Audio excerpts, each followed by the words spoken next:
The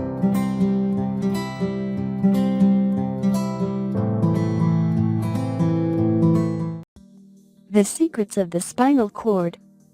The spine and the brain are the altars of God. Paramahamsa Yogananda. To understand this, first we need to know a few things about our spinal cord. It's a normal science which everyone needs to know to understand ourselves.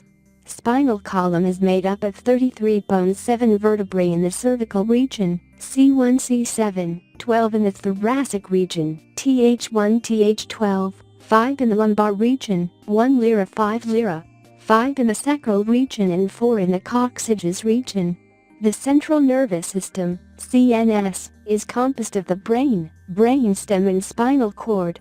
It is responsible for processing every sensation and thought you experience. The peripheral nervous system, PNS, consists of 12 pairs of cranial nerves which emerge from the brain, and 31 pairs of spinal nerves which emerge from the spinal cord. These nerves travel from every organ, cell and tissue to the brain, and then back down from the brain, and exit the spinal cord at very specific areas.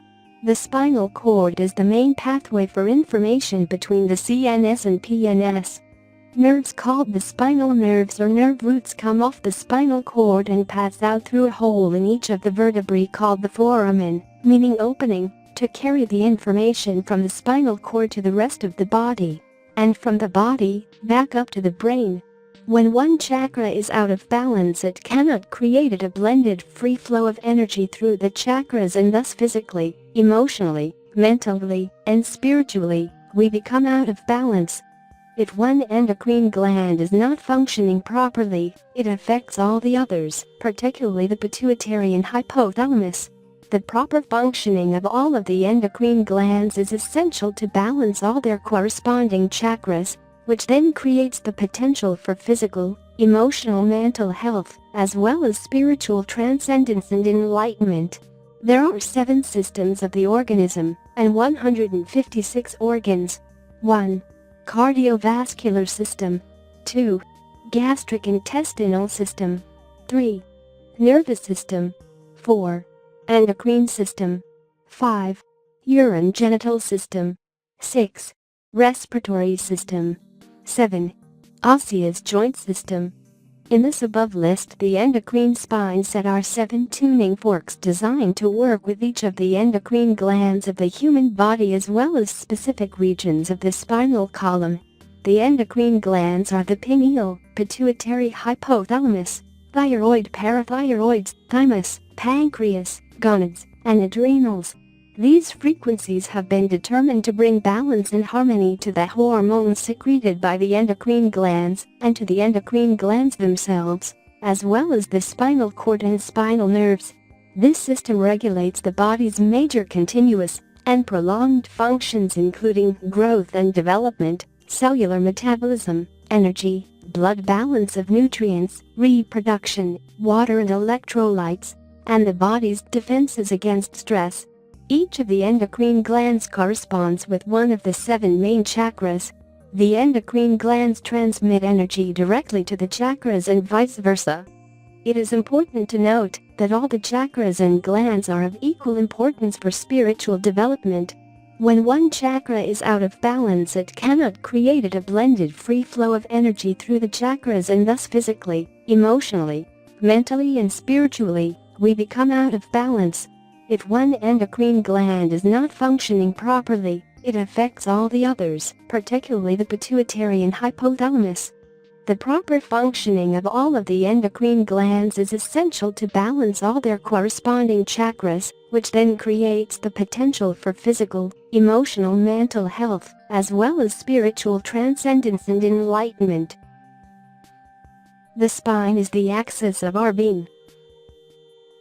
The embryo in the womb first creates the central spinal axis, and then the body grows around this axis, the axis of our individual world.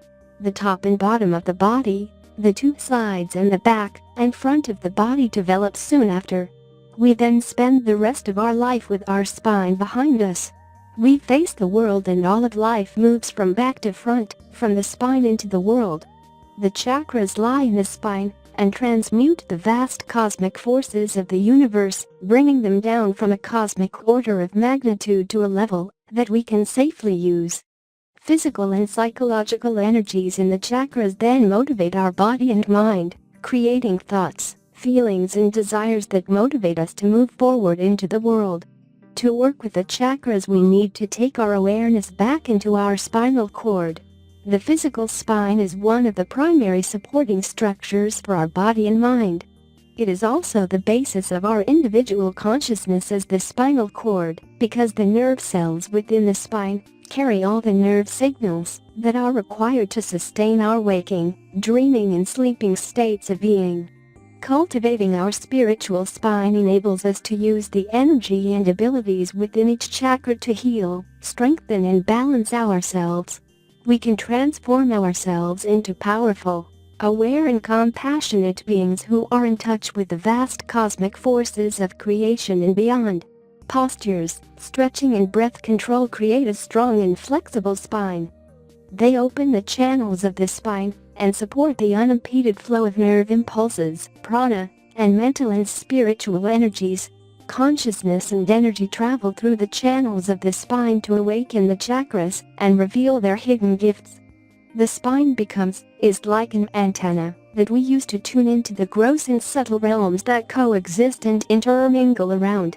In Sanskrit, the spine is referred as Marudanda, where Meru also means the sacred mountain Meru from the Hindu mythology, which was considered to be the axis of the earth, having an entire solar system revolving around it. In other words, the spine is the axis for the human body, which acts as a connecting link between earth and heaven. According to Hindu mythology, once gods and demons wanted to extract nectar of immortality or Amrita, and so they gathered near Mount Meru and started pulling the serpent coiled around Mount Meru back and forth, thus turning the ocean of life to bring out the nectar of immortality. According to the Vedas, our spine is like Mount Meru, and when churned, the nectar of immortality and bliss, in terms of a disease-free and a blissful life, can be extracted. The human energy in Kundalini awakening. In a Kundalini awakening, the divine cosmic energy lies dormant in most, but in awakenings emerges from the perineum first chakra and rises up the back. This experience may range from completely subtle and temporary, lasting for an instant, or an hour, or at most a week, to explosive and volcanic, wreaking havoc on the life of the person it exploded within. One of the long-ignored symptoms of a Kundalini awakening is back pain and headaches. While this may happen in a more gentle or less intensive awakenings as well, the realization that our spine is an important energetic center or highway in our bodies, and the link to physical symptoms such as back and neck pain, isn't discussed often. Our chakras emerge from and through the spine, and the Sushumna, Ida, and Pingala, which form the caduceus, are the primary energetic circuit in our body, forming the basis for our physical as well as spiritual nervous systems. Most researchers talk about Kundalini awakening as if it is a temporary state, or refer to neuro-Kundalini, which is a term for seemingly the type of Kundalini awakening that emerges with some mild nervous system issues and for a specific phase of life. I believe that these were mostly people who not experience a full Kundalini awakening, which is a bit different. Full Kundalini awakenings are permanent. While there are waves and tides, and generally over time the process gets easier in many ways, the permanent release of Kundalini within the body means that it is not a singular experience, but an ever-unfolding process that will carry the person forward into realization. As mentioned, the Kundalini when awakened flows through the spinal column. It does this through the cerebrospinal fluid. This is the fluid that cushions and protects the brain and spinal column. It flows through it. Although drastic Kundalini awakenings are often felt as if a volcano or out-of-control forest fire are decimating or purifying the body, there is a flow to Kundalini that emerges in later stages. This flow can be felt through the spinal column and will typically arise to the brain unless there are significant stoppages in the process. In the back of the skull, is one of the most significant spiritual points in the body. This is where the skull meets the back of the head. In some Vedic traditions, this point referred to as the mouth of God, and in some native traditions I have heard this referred to as a point where there is direct access to the soul. This is a point that also energetically separates the head from the body, the brain from the spinal cord. Many of us live solely in our heads, and there are a lot of trauma-based reasons why we may not wish to connect our heads to our hearts. How many would really like to know what their heart is truly saying to them? This is an area associated with the medulla and pons, deep structures within the brain that begin to rewire the nervous system as well as the other grids that make up the body once accessed, and then energetically transmit to the third eye, where Ida and Pingala meet, and the realization of reality as illusion begins to be realized. This is also an area that magically is associated with telepathy, and people who tend to take on the thoughts of others, or are sensitive to others gossiping about them, tend to have a fair amount of pain or obstruction here.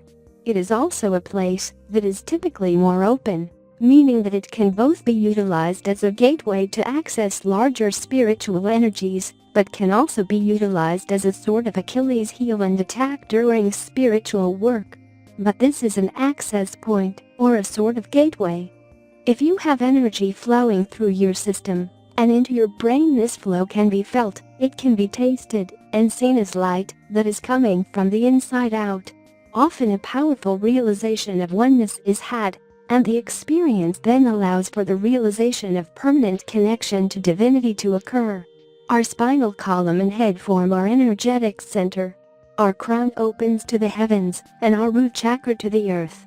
And through them, we draw our energy to sustain us, to feed our energetic circuits, and to realize how deeply we are truly connected. Although we can certainly feel flow through the rest of our body, and the flow of Kundalini does go through the arms and legs, the primary way that we are connected is through our nervous system via our chakras and the channels that form the basis of the energies in our bodies. They are the altar to God, and as we awaken, we allow energy to flow through our spine and head, releasing the previous traumas and separateness that we have once held on to.